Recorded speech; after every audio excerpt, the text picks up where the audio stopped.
Assalamualaikum warahmatullahi wabarakatuh.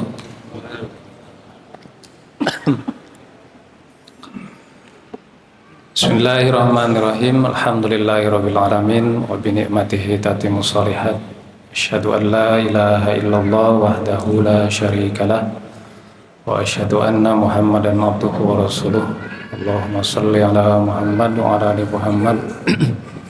Rabbi shrah li sadri wa yassir li amri wahlul 'uqdatam min lisani yafqahu qawli. Bapak, ibu-ibu sekalian yang berbahagia, insyaallah malam hari ini kita lanjutkan bahasan kita di surat Al-Bayyinah yang sebelumnya di minggu lalu kita sudah sampaikan beberapa muqaddimah terkait dari surat ini. Di antaranya surat ini oleh beberapa ulama tafsir, salah satunya adalah Ar-Razi, dianggap sebagai salah satu surat yang agak rumit memahaminya. Bagian kerumitannya itu adalah dari kata munfakki, infakka, yang kalau diartikan secara bahasa artinya terlewat atau terlepas setelah terikat begitu kuat. Di pertemuan sebelumnya juga kita sudah sampaikan bahwa yang dimaksud bayyinah di situ adalah Al-Quran itu sendiri, kemudian agama Islam, kemudian Rasulullah SAW. Semuanya disebutkan atau dianggap oleh Quran sebagai bayyin, sebagai sesuatu yang jelas. Walaupun di ayat ini juga dipertegas lagi yang dimaksud bayyinah itu apa. Tuh. Namun kalau kita mau mengatakan secara keseluruhan bahwa Islam ini, kemudian Al-Quran juga, dan juga Rasulullah, semuanya satu kesatuan sebagai bukti yang jelas jika agama ini memang agama yang betul. Rasulnya itu jelas tanda-tandanya, bahkan dia disebutkan bukan saja oleh Al-Quran itu sendiri, tetapi juga disebutkan di dalam kitab-kitab lain, di dalam suhuf-suhuf lain, sehingga Al-Quran menggambarkan orang-orang Yahudi dan Nasrani itu mengetahui Rasulullah sama seperti mereka mengetahui anak-anaknya sendiri, saking jelasnya. Dan kejelasan Al-Quran itu bukan dari sisi zikir saja, tetapi juga dari sisi fikir. Karena Al-Quran atau Islam mengakomodasi keduanya. Jadi kita tidak bisa mengatakan bahwa Islam itu agama yang hubungannya dengan spiritual saja, atau Al-Quran itu cuma bicara hal yang transenden, yang hubungannya dengan akhirat saja. Tidak, justru dua-duanya dibahas. Ya, sesuatu yang hubungannya dengan hati, iman dibahas dalam Quran. Sesuatu yang hubungannya dengan fikir juga dibahas. Makanya disebutnya bayyin, jelas. Mau dibawa ke hati jelas, mau dibawa ke akal jelas. Terlebih di dalam Al-Quran itu banyak ayat yang menyuruh mikir. La'allakum tatafakkarun, la'allakum ta'qilun, afala yatadabbarun. Ya. Itu sebagai penanda bahwa Quran ini kalau tidak jelas, ya pikirin aja, dikajilah, dibahas. Di sebelumnya saya sampaikan tentang dua orang ahli bahasa yang dia mengkaji pola konsep bahasa di dalam Quran yang membuatnya kemudian masuk ke dalam Islam, dan pola itu tidak ditemukan dalam bentuk syair atau prosa atau sajak atau puisi manapun yang dibuat oleh manusia. Quran itu tetap ya konsepnya begitu gitu. Sehingga itu juga bisa memudahkan seseorang ketika menghafal Quran, karena tahu temanya dari awal sampai akhir itu mudah. Apa yang disebutkan di depan biasanya di belakang disebutkan lagi. Bayyin, jelas. Dan bayyin ini, kejelasan ini, ya mungkin kita, ya mungkin orang yang sudah ya sudah cukup berumur lah ya. Sudah hidupnya cukup lama gitu, 50 tahun ke atas begitu. Sudah tidak butuh bukti secara fikir lagi tentang Quran itu. Tak perlu bukti yang lebih scientific itulah. Bukti yang ilmiah mungkin sudah tidak perlu lagi tuh. Kita lebih kepada hati dan keimanan. Tapi kalau untuk anak-anak muda, bayin, bukti yang nyata secara fikir itu perlu tuh. Ya. Kenapa harus baca Quran? Itu kan kalau dijawab secara pertanyaan teologis, nah mereka kadang tidak puas tuh. Kenapa harus menghafal Quran? Mungkin Bapak Ibu ada anak-anaknya, keponakannya di sekolah Islam disuruh menghafal Quran, terus mereka nanya gitu. Memang alasannya apa harus menghafal Quran? Gitu. Kenapa menjadi begitu penting? Kalau jawaban-jawaban teologis banyak gitu. Yang hubungannya ke pahala banyak, yang hubungannya nanti kita di akhirat akan dipermudah banyak juga gitu. Tapi kalau kita menjawabnya secara logika, nah ini masih kurang gitu. Dan itu mereka butuh itu, ya, sehingga menjadi lebih kuat keimanannya. Nah, dan agama Islam itu mengakomodir yang kayak begitu. Ya, di dalamnya ada fikir, di dalamnya juga ada zikir. Jadi tidak bisa dipisahkan, dua-duanya ada di situ. Makanya disebutnya bayin, ya, disebutnya adalah sesuatu yang nyata.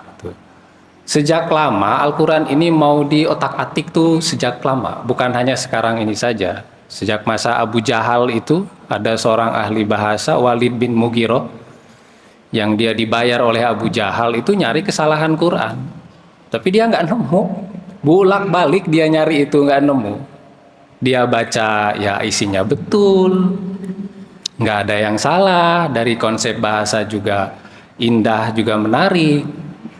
Tapi saya sudah dibayar ini sama Abu Jahal buat nyari kesalahan Quran. Apa akhirnya Walid mengatakan, kesimpulan dia, kalau Nabi Muhammad itu orang yang gila. Nah, karena dia nggak nemu kesalahan di dalam Quran itu. Itu kesimpulan dia. Tuh. Artinya mereka sudah menemukan bayin itu.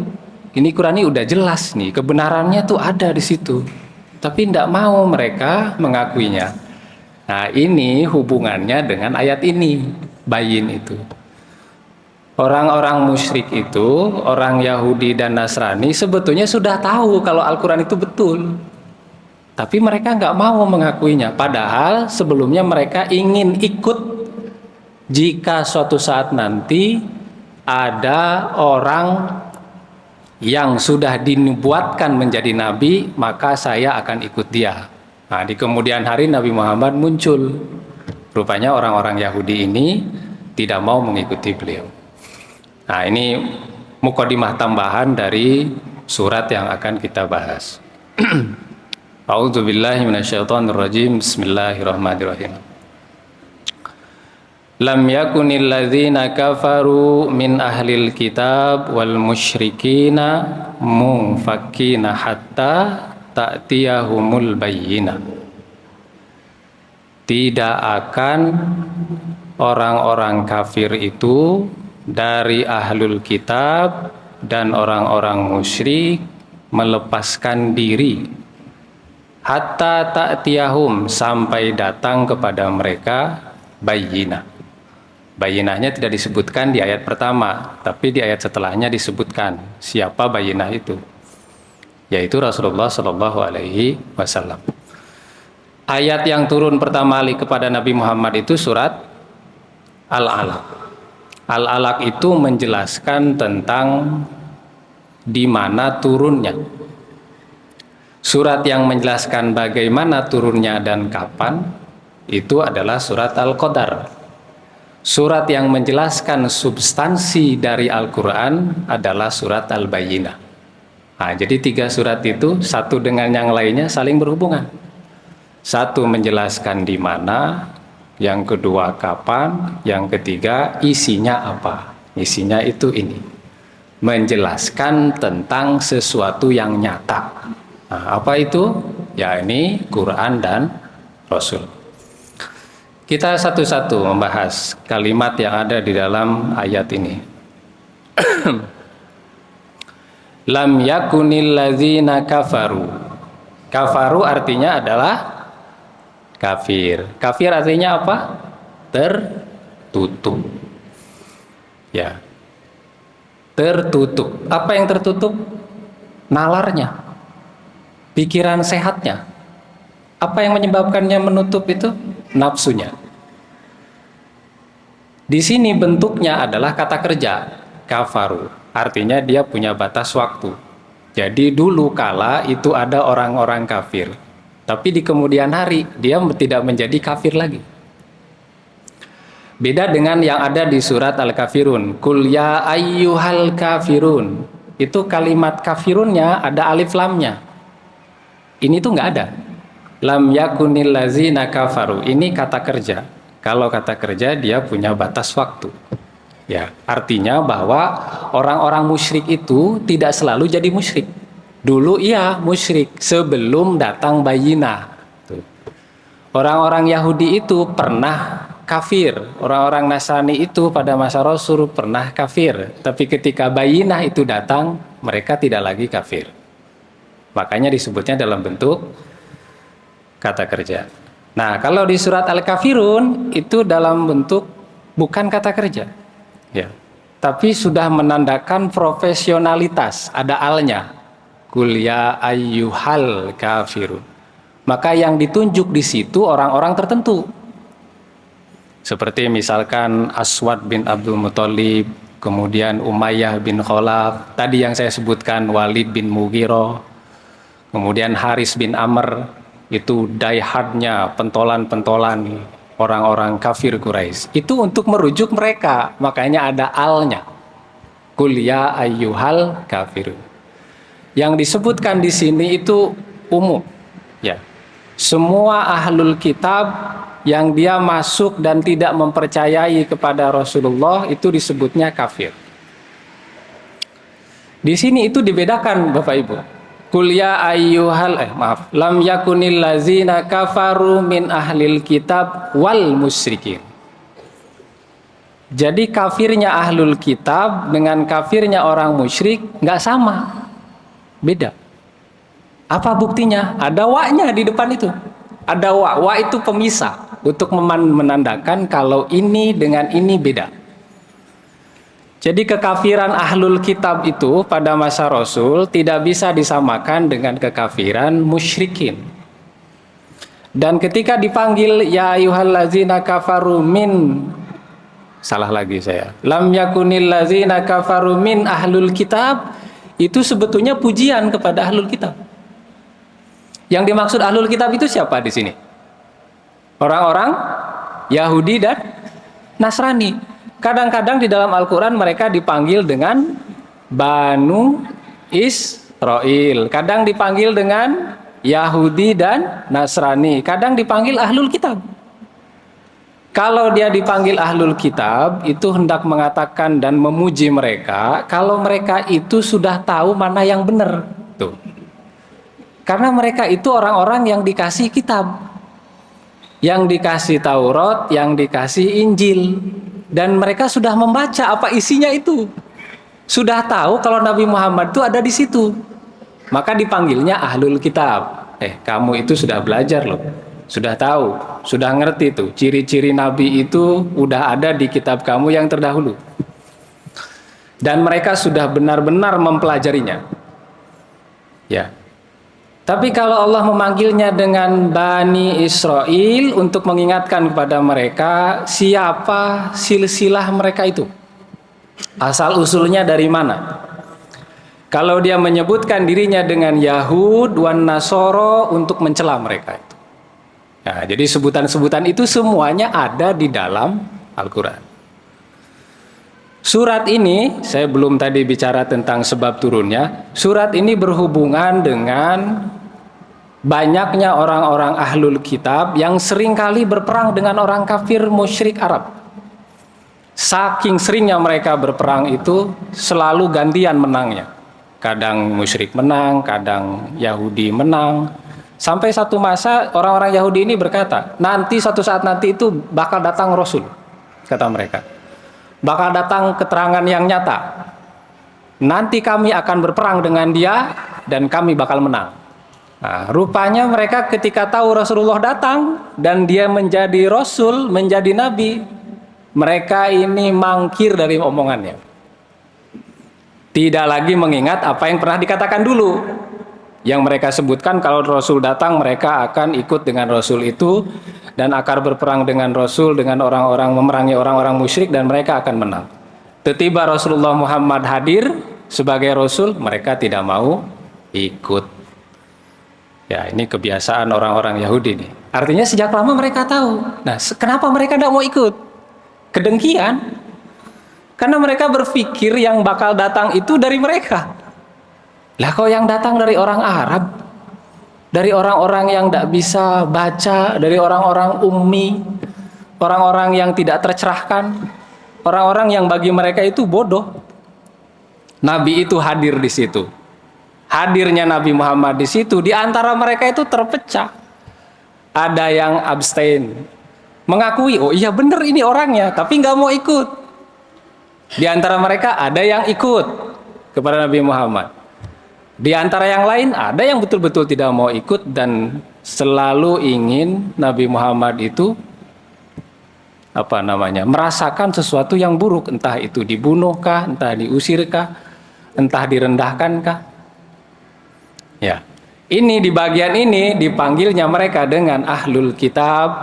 Dan tadi saya sebutkan bahwa kekafiran ahlul kitab itu berbeda dengan musyrikin.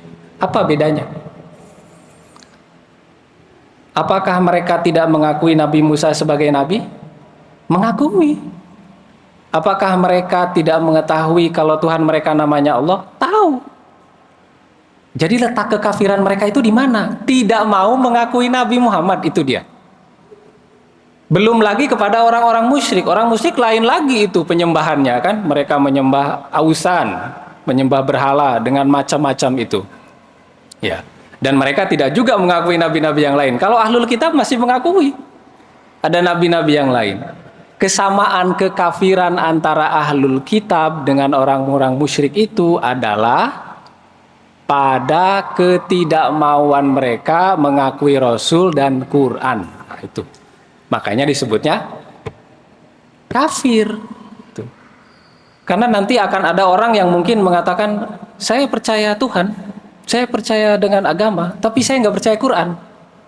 Nah, itu masuk kafir juga.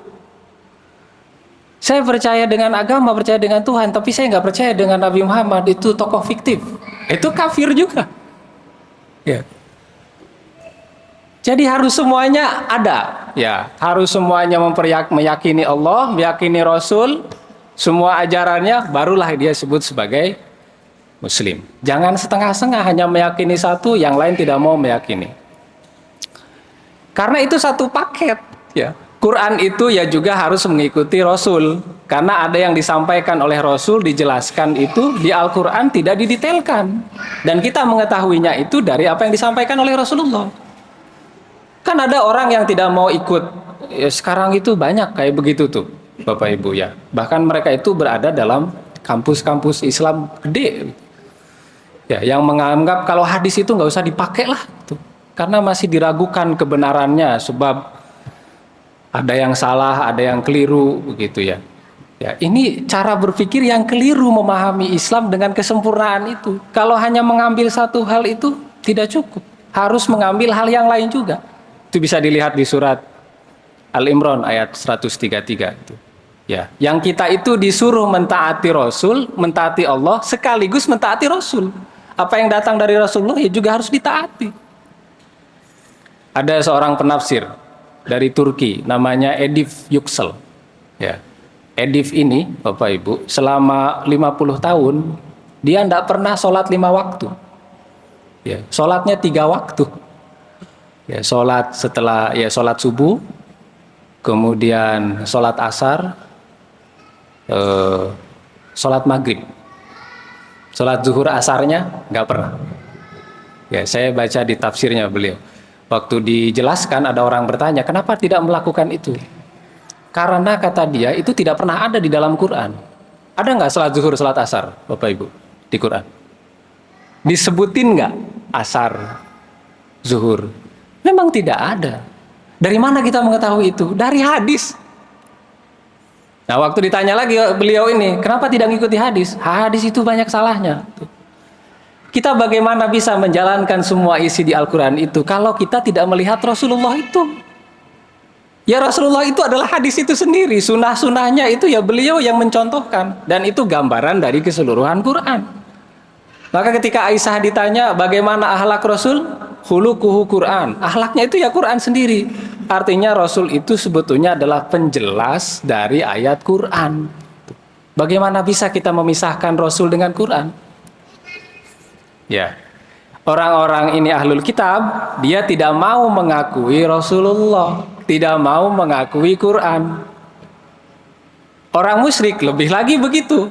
Sehingga mereka dikategorikan kafir. Ya. Bagi siapapun muslim yang tidak mau mengakui Rasul dan Quran juga kafir. Walau kita juga bisa meluaskan makna kafir itu. Kalau ini kan dari sisi teologi, dari sisi ketuhanan. Di dalam Quran juga menyebutkan orang yang tidak bersyukur itu adalah kufur nikmat. La in syakartum la azidanakum wa la in kafartum inna azabi lasyadid. Kalau engkau bersyukur tak tambah, tapi kalau kamu kufur, saya kasih azab. Itu orang yang tidak bersyukur disebutnya kufur. Tapi itu kufur dalam urusan nikmat, tidak sampai konsekuensinya dalam urusan teologi. Tidak lantas dia tidak bersyukur, lantas kita menyebutnya kafir betulan, tidak. Yaitu perluasan makna dari makna kufur itu sendiri atau makna kafir. Kalau di sini konteksnya itu hanya bagi mereka orang-orang Nasrani, Yahudi, musyrik yang tidak mau mengakui Nabi Muhammad dan juga tidak mengakui Islam, tidak memahami Quran, maka mereka disebut kafir secara teologis. Ya, sudah beda dengan Islam. Tapi apakah mereka akan terus begitu? Tidak. Dari mana melihatnya? Dari kalimatnya, lam yakun. Lam itu belum kalau dipecah artinya. Mereka belum akan beriman sampai datang keterangan yang jelas. Berarti kalau keterangan yang jelas mereka bisa beriman. Memang bisa beriman. Banyak yang dulunya itu musyrik, ketika Fathul Makkah Nabi Muhammad datang ke sana, mereka berbondong-bondong semuanya menjadi muslim. Bahkan anak-anaknya Walid bin Mughirah itu kebanyakan masuk Islam, 12 anaknya itu. Anaknya Abu Jahal, Ikrimah bin Abi Jahl, bahkan dia adalah perawi hadis, masuk Islam. Tuh. Muawiyah bin Abi Sofyan yang tadinya memerangi Rasul, masuk Islam. Khalid bin Walid tadinya musyrik, dia masuk Islam. Lihat, ini keterangan yang nyata. Jadi Allah mengungkapkan kalimatnya dengan seimbang, tidak menjudge orang, dia tidak akan tidak beriman. Kalau dia tidak akan tidak beriman, itu ada di surat Al-Kafirun tuh. Itu jelas tidak beriman karena mereka tidak berubah. Nama-nama yang tadi saya sebutkan. Kalau ini tidak disebutkan nama per nama. Di antara orang-orang ahlul kitab, walau tidak semua, ada yang beriman. Di antara orang-orang musyrik Arab itu, walau tidak semua, mereka juga ada yang beriman. Disebutkannya kalimatnya min ahlul kitab, sebagian. Berarti sebagian yang lain beriman. Kapan mereka beriman? Kalau sudah datang keterangan jelas itu, bayyinah itu. Ya, keterangan jelas itu ya Rasulullah SAW sendiri.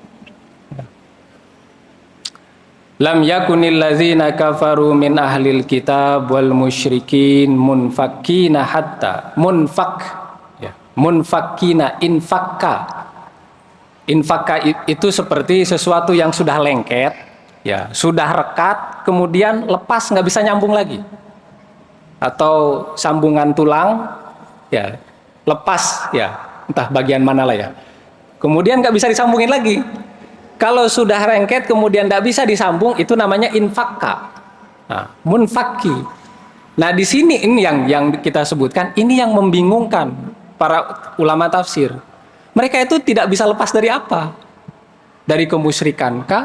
Dari kekafirankah? Atau dari apanya?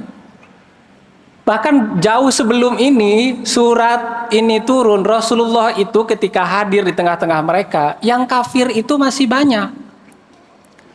Kalau ini dimaknai bayinah itu Rasul datang, maka mereka akan ikut kepada Rasul. Mestinya sebelum surat ini turun, Rasul ada, mereka sudah beriman.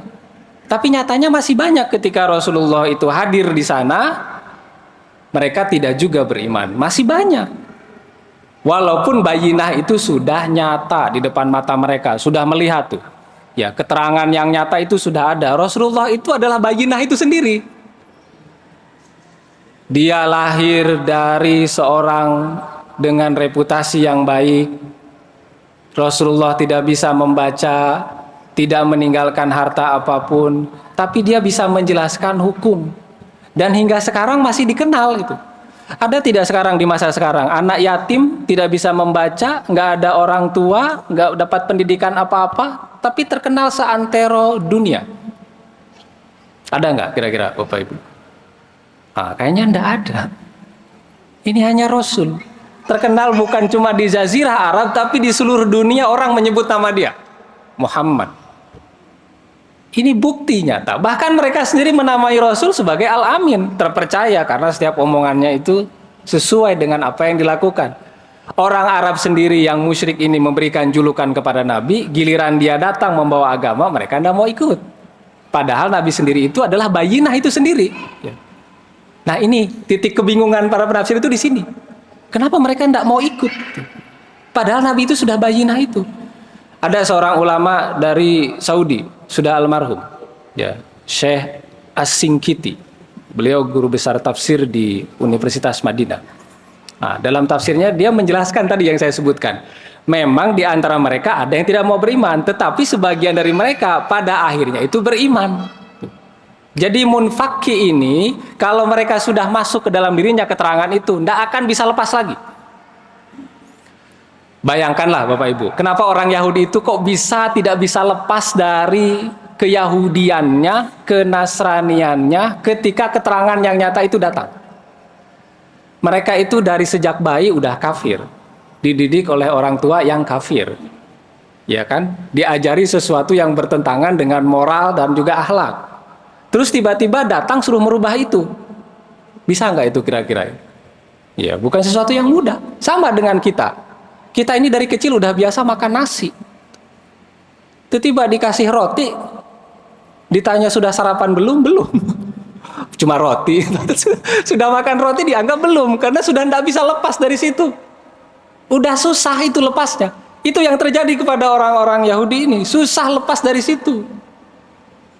Ada seorang orientalis dari Perancis, ya, namanya Anne Marie. Saya nggak tahu bacanya, tapi namanya Anne Marie.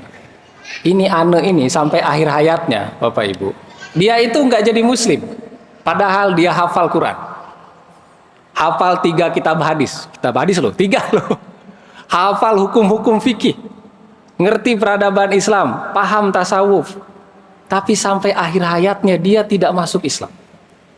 Waktu ditanya dia tahu kalau Islam itu betul, benar. Dan kalau dia baca Quran, dia pakai kerudung. Karena ngerti ini tuh bukan bikinan orang. Nggak mau masuk dia.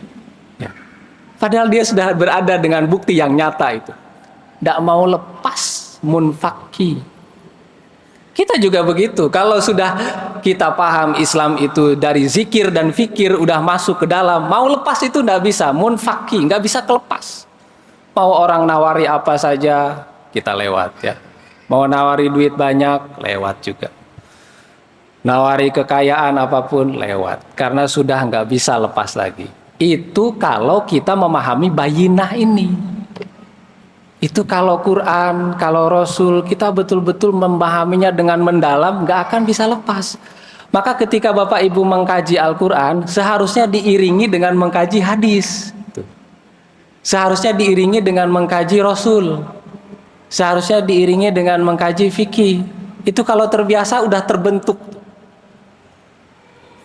Nah ini jadi kalau pengajian ini cuma tafsir kurang.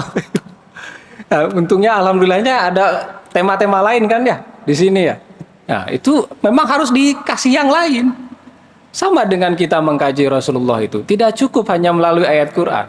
Semua orang yang mengkaji Rasulullah, mereka akan sampai pada kesimpulan, entah mereka itu Muslim atau bukan, kata Quraisy Shihab, akan menganggap ini orang bukan orang biasa. Ini manusia bukan manusia biasa. Ada seorang rabi Yahudi terkenal, pada masa Nabi. Ya. Dia itu sudah percaya dengan Nabi Muhammad, saya percaya dia itu Rasul. Tapi ada yang ingin saya buktikan dua hal, tanpa dia memberitahu kepada orang lain. Dan ketika itu Nabi punya hutang sama si Rabi Yahudi ini. Jatuh tempo hutangnya 3 hari kemudian. Sebelum 3 hari itu, dia sudah datang kepada Rasulullah. Pas dia datang kepada Rasul, dia langsung tarik bajunya. Ya, kayak orang mau mukul. Dan kemudian mengatakan kalimat-kalimat kasar kepada Rasulullah. Ya, Rasulullah itu pembohong lah, bapaknya itu tukang bohong lah, lahir dari seorang ibu yang pembohong, macam-macam. Ketika itu yang bersama Rasul itu Umar bin Khattab. Dan Umar mau mukul dia, orang tersebut, Rabi tersebut, ditahan oleh Nabi. Jangan, yang dia sampaikan itu betul, memang aku tuh berhutang. Kemudian ditanya oleh Rasulullah, emang kapan jatuh tempo hutang saya? 3 hari ke depan. Lalu dia menyuruh Umar antar dia ke Baitul Mal, ambil uangnya, tambahin 10 kali lipat lagi. Diantarlah sama Umar, diberikan. Pas diberikan, kok ini kelebihan dan ini terlalu banyak? Dijawab oleh Umar, karena Rasul yang nyuruh. Lalu dia nanya ke Umar, Umar, kamu tahu nggak siapa saya? Saya tidak tahu siapa kamu. Saya ini Rabi terkenal di Madinah. Kemudian oleh Umar dijawab, oh kamu itu. Kamu ngerti nggak kenapa saya melakukan ini? Saya ingin membuktikan 2 hal. Karena saya sudah percaya dia itu sebagai Nabi dan Rasul. Apa yang dia ingin buktikan? Pertama, kalau orang marah, kasih sayangnya itu tinggi daripada emosinya. Satu. Kedua, kalau orang makin kasar ke dia, kasih sayangnya lebih gede lagi yang dia sampaikan. Dan saya sudah melihat keduanya tadi. Apa yang terjadi kemudian? Akhirnya si Rabi itu, ketika itu di depan Umar bin Khattab, asyhadu an la ilaha illallah wa asyhadu anna Muhammad Rasulullah. Buktinya udah nyata. Karena dia sudah mempelajari itu yang dimaksud ahlul kitab. Sampai dia mencari tahu buktinya langsung ada di depan dia. Dan setengah dari hartanya diberikan untuk Islam itu oleh Rabi ini. Ya. Kalau bukti itu sudah kelihatan, sudah nyata. Ya memang sudah nyata, ya Rasul sendiri. Sampai diteruskan di ayat setelahnya. Rasulun minallah yatslu suhufam mutahharah. Itu bukti itu. Bukti yang nyata itu adalah Rasul itu sendiri. Dan Rasul itu dari Allah langsung. Apa tugasnya? Yatslu, membacakan. Sebetulnya bukan cuma bacain di situ. Yatslu itu. Kalau membaca itu kan ada disebut qiraah. Nah, seperti Bapak Ibu baca surat Al-Zalzalah. Iza zulzilatil ardu zilzalaha wa akhrajatil ardu asqalaha wa qalal insanu ma laha. Kemudian saya tanya, ngerti nggak Pak, Bu artinya? Nggak tahu. Ngerti nggak maksudnya? Nggak ngerti. Kalau ditadaburi paham nggak? Nggak paham. Kalau Bapak Ibu baca terus tidak paham, itu namanya qiraah. Tapi kalau tilawah, ini bahasanya tilawah. Yatslu alaihi. Dia nggak cuma baca, dia mempraktekkan apa yang dia baca. Dia paham yang dia baca. Dia baca, dia paham, dia praktekin. Nah, itu namanya tilawah. Jadi kalau di masjid itu ada tilawah, ya mestinya nggak cuma baca. Mestinya paham juga. Nah, di kita kan ada perlombaan tuh. Perlombaan apa itu? MTQ. Musabaqah Tilawatil Quran. Kayaknya itu harus diganti nama itu. Mungkin tepatnya Musabaqah Qiraatul Quran. MQQ itu, bukan MTQ. Karena kalau T tilawah itu harus ada konsep untuk dikerjakan yang dibaca itu. Kalau musabaqah itu kan tidak. Ya, tapi saya kira itu mengandung pesan yang dalam lah. Mungkin harapannya orang yang membaca itu bisa mempraktekkan apa yang dikerjakan itu. Ya, tapi kembali lagi kepada makna tilawah, Rasul itu gak cuma baca. Rasul ini menyampaikan, dia paham, dia mempraktekkan apa yang dia baca itu. Itu tugas dia. Tugas dia gak cuma hanya sekedar membacakan, tetapi memberikan arah, memberikan petunjuk lewat Al-Quran tersebut. Makanya dia harus paham. Untuk itulah Rasul tidak hanya menghafal, tetapi dia mempraktekkan. Ya, berarti kita tidak boleh membaca dong Pak. Boleh, justru itu sangat bagus. Ya, kita tadi baca, Bapak Ibu dengar, hitung saja ini berapa di situ hurufnya, ayat pertama itu. Ya, Itu kita sudah dapat pahalanya sebanyak itu. Bukan satu ayat pahalanya itu. Satu ayat, satu pahala. Bukan, tetapi setiap dibaca huruf yang kita keluarkan dari lisan ini, yang kita dengarkan juga, itu bagian dari pahalanya. Jadi membaca juga istimewa gitu. Membaca juga sesuatu yang harus dikerjakan. Tetapi jangan berhenti hanya di situ. Dinaikkan, di-upgrade. Masa kita pengen kelas 1 terus? Ya, jadi kelas 2 lah. Kelas 3 terus-terusan begitu. Ditilawah juga, dipahami juga, dimengerti juga maksudnya itu apa. Dan kemudian ditingkatin lagi, dihafalin. Ya. Udah dibaca, dihafalin, dipahami, dipraktekan. Sudahlah. Munfaki itu susah untuk lepas. Seperti susahnya orang-orang Yahudi melepaskan dirinya dari kebiasaan mereka. Dan ini kalimatnya ini sebetulnya kan tidak menyebutkan Rasulullah Muhammad, Rasulun minallah yatslu suhufam mutahharo. Secara bahasa Rasul itu artinya utusan. Jadi setelah Nabi Muhammad ini nggak ada, sekarang yang menjadi utusan itu banyak. Semua yang penyampai Quran itu bisa disebut sebagai utusan itu sendiri, walau mansibahnya itu tidak seperti Nabi Muhammad. Yatslu itu membacakan terus-terusan. Saya bacain kepada Bapak Ibu ayat ini, Bapak Ibu juga kasih tahu kepada orang lain. Itu bagian dari yatslu. Karena kalimatnya itu ya, fi'il mudhari, terus-terusan, berkelanjutan. Dari saya ke Bapak Ibu disampaikan, dari Bapak Ibu sampaikan lagi kepada yang lain. Itu yatslu, terus-terusan, tidak boleh berhenti bahasa Quran itu. Kalimat-kalimat Quran itu. Ini kalimatnya khusus kepada Rasul, ya. Tetapi maksudnya am kepada kita semua. Kita yang sudah tahu ayat Quran, isinya, kebenarannya, bayinahnya, maka juga menjadi kewajiban kita menyampaikan. Walaupun yang kita tahu cuma sedikit. Ya, itu makna lain dari Rasulun minallahi yatslu suhufam mutahharo. Fiha kutubun qayyimah. Sudah azan? Belum? Oke. Satu lagi, fiha kutubun qayyimah. Nah, sekarang kita sudah mendapatkan nih bayinah yang disebutkan di ayat pertama itu apa? Pertama Rasul itu sendiri, kedua adalah Al-Quran. Al-Quran kemudian dijelaskan lagi di ayat ketiga, fiha kutubun qayyimah. Di dalamnya kutub. Kutub itu maknanya buku-buku. Bisa juga maknanya confirm. Ini Quran tidak ada salahnya di situ. Kalau kita memaknainya buku-buku, apa yang dimaksud? Karena semua dari kitab yang lama itu ada di dalam Quran. Zabur. Zabur itu artinya apa, Pak? Zabur itu artinya pujian. Taurat. Taurat itu artinya hukum. Injil. Injil itu artinya kabar baik, kabar buruk. Al-Quran menyempurnakan semuanya. Di Quran itu ada pujian, ada hukum, ada kabar baik, ada kabar buruk. Maka dia disebut penyempurna. Disebutnya kutubun. Di dalamnya sudah confirm semua isi ada di situ. Sudah begitu di akhirnya ada alif dan nunnya. Al-Quranun. Anun. Ada alif dan nun. Setiap kata kalimat di dalam Quran yang ada alif dan nun itu menandakan kesempurnaan sesuatu tersebut. Al-Quran itu sempurna bisa dilihat dari mana? Dari kalimatnya.